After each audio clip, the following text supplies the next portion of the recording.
राम राम भाई सभी को। तो मैं आपका लोकेश शर्मा लौटा हूँ भाई आज एक और नवी वीडियो के साथ, जिसमें हम करने वाले भाई अपनी RS 200 का ओनरशिप रिव्यू, वो भी पूरे 7 साल का। जिसमें भाई 7 साल में हमने बाइक चला दी है 40,000 किलोमीटर।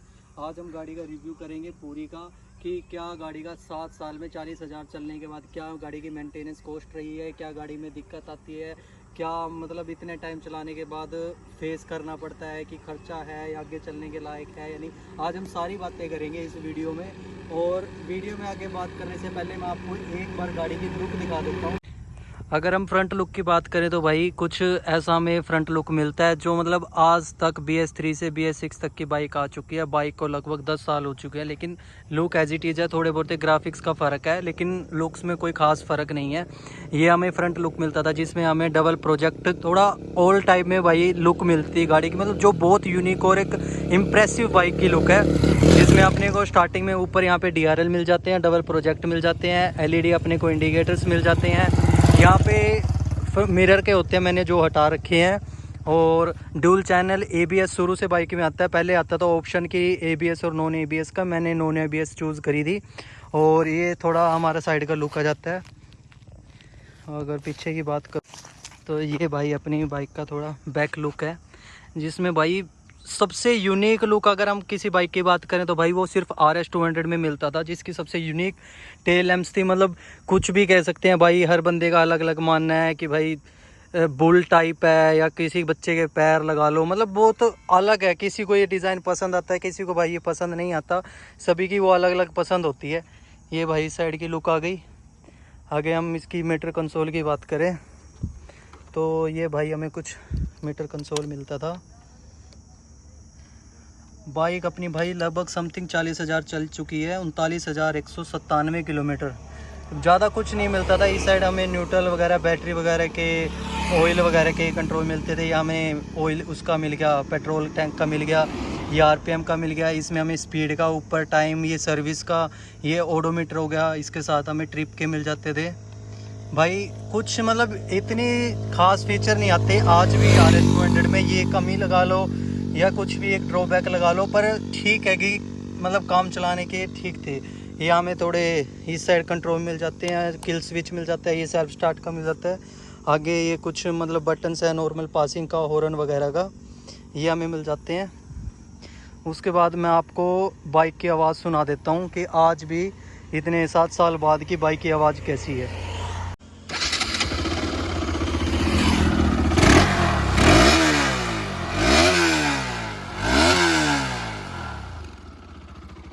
तो ये थी भाई अपनी RS 200 की साउंड, जो 7 साल में भी भाई वैसे की वैसे बरकरार है। अगर मैं तारीफ़ की बात करूं तो भाई नो डाउट इससे बेस्ट बाइक मेरे को आज तक कोई बाइक नहीं लगी भाई। कमियां होती हैं भाई, हर चीज़ में कमियां होती है, लेकिन अगर प्राइस की बात करें और इस मतलब 200 सीसी में बात करें भाई, बहुत फ़र्क है। लगभग KTM और RS 200 में भी लगभग 50,000 का रेट का फ़र्क है भाई उससे। लेकिन फिर भी ये बाइक टॉप एंड की, रेसिंग की बात करें, पावर की बात करें, कहीं ना कहीं एक स्टेप ऊपर है। ठीक है, उसका इनिशियल मतलब इसका टॉप एंड बहुत ज़्यादा, उसका इनिशियल ज़्यादा है, इसका टॉप एंड बहुत ज़्यादा है। वो 130-135 तक रुक जाती है, लेकिन ये भाई मैं पर्सनली बताऊं तो 160 से प्लस इसको मैं लेके जा चुका हूँ बाइक को, जो ऑन कैमरा शायद बताना नहीं चाहिए। उसकी बात करूं तो भाई इसके आज तक के खर्चे की बात, मैं सबसे पहले टायर की बात करना चाहूँगा। 40,000 लगभग समथिंग बाइक चल चुकी है, लेकिन दोनों टायर मतलब एक बार मैंने दोनों टायर चला चुका हूँ। और अच्छी बाइक की चल चुके हैं, ये नहीं कि भाई अभी भी टायर की पड़ी है, कि मैं कह सकता हूँ 20-30% अभी भी टायर पड़े हैं। जो नॉर्मल चलाएं कि ड्रिफ्टिंग वगैरह ना करता हो कोई बंदा, लेकिन इतने टायर निकाल जाते हैं कि भाई 40,000 आप ये मान के चलो अभी भी 4-5 हज़ार किलोमीटर बाइक के टायर चल जाएंगे बहुत आराम से। उसके बाद बात करूं कि भाई आगे बात करते हैं, कोई ऐसा मेजर खर्चा नहीं है। उसके बाद खर्चे की बात आएगी भाई इसकी चैन सेट की, जो मैं आज तक 2 बार चैन सेट चेंज करवा चुका हूँ 40,000 में। अब मतलब नहीं, 2 बार नहीं, अब एक बार चेंज होएगा, दोबारा टाइम आ चुका है। एक बार 20,000 पे चेंज हो चुका था। अब लगभग ये लगा लो कि 1000 किलोमीटर बची है 40,000 होने में। 1000 किलोमीटर बाद उसे भी चेंज करवाना पड़ेगा। मतलब कि ये लगा लो कि 20,000 ही चलता है चैन सेट, उससे ज़्यादा चैन सेट नहीं चलेगा अगर आप ओरिजिनल जेन्युइन चला रहे हो। और उसके बाद मतलब ऐसा कोई ख़ास खर्चा नहीं है। लेकिन हाँ, ये कह सकते हैं कि भाई कहीं ना कहीं वाइब्रेशन बाइक में आ जाती है। पर इतना कोई फ़र्क नहीं है। आज भी पावर वैसे की वैसे बरकरार है बाइक में जो पहले थी। अगर मैं देखूँ 40,000 चलने के बाद भी कोई चलाए तो ये नहीं कह सकता कि भाई 40,000 बाइक चल चुकी है। वो एक अपने ऊपर ऑन करने की भी बात हो जाती है कि भाई आप बाइक को मेंटेन कैसे कर रहे हो। ठीक है, बाइक की भाई मैं एवरेज की माइलेज की बात करूं तो माइलेज भाई लोकल में 30 से 35 की भाई लोकल में माइलेज देती है। अगर हम हाईवे की बात करें तो 40 प्लस की हाईवे पे दे देती है नॉर्मल स्पीड में। लेकिन अगर आप 100 प्लस की स्पीड चलाओगे 110 120 कंटिन्यू तो भाई मान के चलो आपको ये 25 26 27 इससे ऊपर की एवरेज नहीं देगी। वो आपके ऊपर बात है, इसको आप रफ़ चलाओ या जैसे मर्जी चलाओ। मैं अगर बात बताऊं तो मैं इसको मनाली, शिमला, खाटू श्याम जी हर जगह मैं बाइक को लेके जा चुका हूँ। यहाँ से लगभग दोनों चीज़ 400 किलोमीटर पड़ती है, मनाली भी और खाटू श्याम जी भी कैथल से। तो कंटिन्यू भाई मैंने कंटिन्यू 300 किलोमीटर बाइक चलाई है भाई। बहुत कंफर्टेबल बाइक है। अगर मैं सीटिंग पोस्चर की बात करूँ, इससे ज़्यादा सीटिंग पोस्चर किसी का भी कंफर्टेबल नहीं है जितना कंफर्टेबल मेरी RS 200 का रहा है। और कंटिन्यू में 120-130 की बाइक चलना भाई 200 सीसी में बहुत बड़ी बात होती है। 300 किलोमीटर मतलब कि हर बाइक के लिए ये चीज़ पॉसिबल नहीं है। इसमें अपने को ओल्ड गोल्ड इंजन मिल जाता है 200 सीसी 24.5 bhp की बाइक पावर देती है। और 13 लीटर का इसमें अपने को फ्यूल टैंक मिल जाता है भाई। बहुत मतलब अगर मैं तारीफ़ की बात करूँ तो तारीफ़ इसकी बंद नहीं होने वाली इतने टाइम के बाद भी। अगर मैं मोटी मोटी बात करूं तो भाई सिर्फ बाइक में आज तक 7 साल में अगर मैं मोटा खर्चा बात करूं तो टायर, इसकी क्लच प्लेट और इसका भाई है चैन सेट, ये 3 चीज़ सबसे मेन है। उसके अलावा 4 चीज़ आ गई तो भाई वो सर्विस। आज तक दो बार इसकी क्लच प्लेट पड़ चुकी है, दूसरी बार अब इसका चैन सेट पड़ेगा, एक बार टायर चेंज हो चुके हैं दोनों। अब मतलब टाइम आएगा 4-5 हज़ार किलोमीटर अभी भी बाइक चल सकती है इन्हीं टायरों में।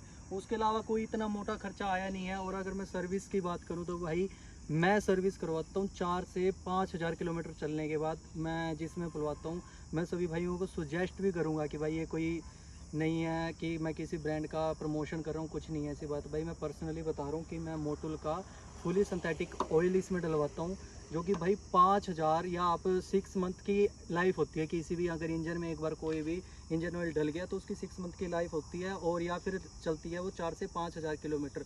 अगर मैं जब सर्विस के टाइम भी मैं वीडियो बनाऊंगा एक, सर्विस के टाइम भी जब मैं ऑयल को निकलवाता हूँ मतलब रीफिल करवाता हूँ तो पुराने वाला ऑयल ऐसे कि ऐसे नया बिल्कुल ये नहीं कह सकते कि भाई बाइक को वो 5,000 किलोमीटर चला चुका है। तो आपसे भी अगर आप बाइक की लाइफ बढ़ाना चाहते हो तो भाई या तो कैस्ट्रॉल या मोटुल पर डलवाओ आप सिंथेटिक ऑयल, नॉर्मल ऑयल मत डलवाओ। आपके इंजन की लाइफ, आपकी माइलेज, आपकी बाइक को बिल्कुल नया रखेगी वो चीज़। उसी वजह से भाई आज तक मेरी बाइक में कोई दिक्कत नहीं आई है। हम कह सकते हैं कि भाई अगर मैं रफ़ चलाऊं तो भाई बाइक 2 साल भी नहीं निकालती, लेकिन मेरी 7 साल के बाद भी आज तक बिल्कुल भाई नीट एंड क्लीन बाइक पड़ी है। कोई दिक्कत नहीं है, किसी तरह का कोई खर्चा नहीं है।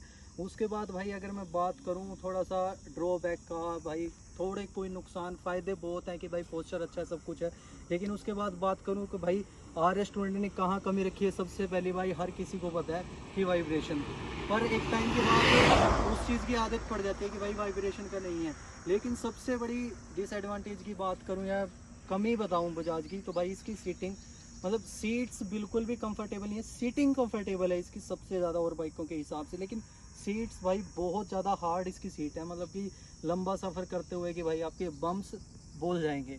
ठीक है, उसका थोड़ा कॉम्प्रोमाइज़ करना पड़ेगा, या आपको जेली या अदर सीट्स आती हैं उसमें रख के आप राइड कर सकते हो, बस कोई ख़ास नहीं। उसके बाद भाई जैसे बात करते हैं कि इसका थोड़ा ग्राउंड क्लियरेंस कम है, तो भाई आप स्पोर्ट्स बाइक ले रहे हो, आप कोई नॉर्मल बाइक नहीं, डेली रूटीन की नहीं ले रहे जिसमें आपको ग्राउंड क्लियरेंस वगैरह सब मिलेगा। स्पोर्ट्स बाइक के हिसाब से भाई इसका ग्राउंड क्लियरेंस बहुत है। अगर आप नॉर्मल चलाओगे तो ये नहीं है कि आपका ब्रेकर पे लग रही है बाइक या कैसे, अगर आप स्पीड से लेके जाओगे तो आपकी ब्रेकर पे लगेगी। तो ये भाई अपना RS का कुछ ओनरशिप रिव्यू था भाई। अगर ऑल ओवर बात करूँ तो ऐसी कोई दिक्कत नहीं है। 7 साल में बाइक को चला चुका हूँ, कोई मोटा खर्चा नहीं आया। बाइक आज मेंटेन 40,000 चलने के बाद भाई ऐसे की ऐसे चल रही है कि कोई कह नहीं सकता कि भाई 40,000 चल रही है। आज भी अगर रेसिंग की बात करें तो RS RN5 सभी को भाई बीट करके जाती है बाइक। और इतनी इम्प्रेसिव अग्रेसिव लुक देती है ना भाई, हर बंदा ये पूछता है कि भाई ये कौन सी बाइक है। तो ये था भाई अपनी RS का ओनरशिप रिव्यू। इसमें भाई सारी चीज़ बता दी है मैंने, क्या गाड़ी को लेने का फ़ायदा है या नहीं है फ़ायदा, क्या गाड़ी नुकसान देती है इतने लंबे टाइम के बाद या नहीं देती। तो वीडियो पसंद आई है तो भाई चैनल को सब्सक्राइब करें, वीडियो को लाइक करें और शेयर करना ना भूलें। थैंक यू सो मच, मिलते हैं अगली वीडियो में।